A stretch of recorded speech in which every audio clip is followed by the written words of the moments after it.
ছোটবেলার স্মৃতি বলতে হেলিকপ্টারে করে একটু শব্দ পেলেই ছাদ জানালা কিংবা খোলা আকাশের নিচে ছুটে গিয়ে অবাক চোখে তাকিয়ে থাকা। বগুড়া শহরের ধাওয়াপাড়া কলেজ মাঠে ছোটবেলার সেই স্মৃতিকে আরো একবার কাছ থেকে ঝালিয়ে নিতে এসেছিলেন সবাই। এমনিতেও হেলিকপ্টার এত কাছ থেকে দেখার সুযোগ খুব কমই পান খেটে খাওয়া মানুষ বা মধ্যবিত্তরা।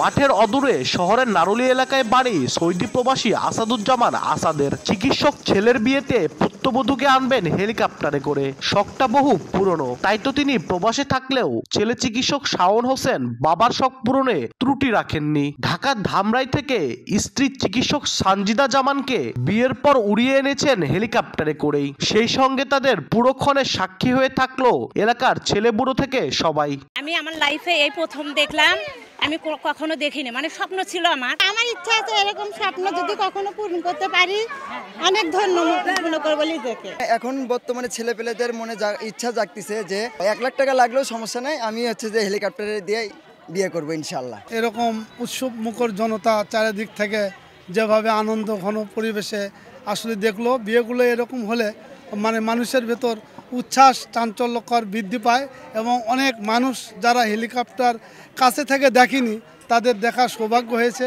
শ্বশুরবাড়ি ঢাকা থেকে হেলিকপ্টারে করে প্রায় ৪৫ মিনিটের সফর শেষে এলাকায় ফিরে বর জানালেন তার অনুভূতি। আর নতুন বধূ সুন্দর ভবিষ্যতের জন্য দোয়া চাইলেন সবার কাছে।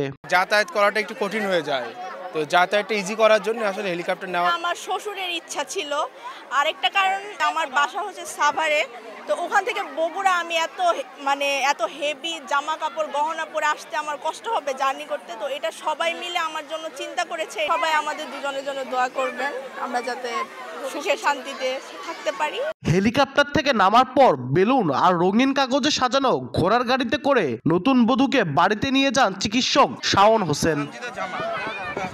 আব্দুল আউয়াল, সময় সংবাদ, বগুড়া।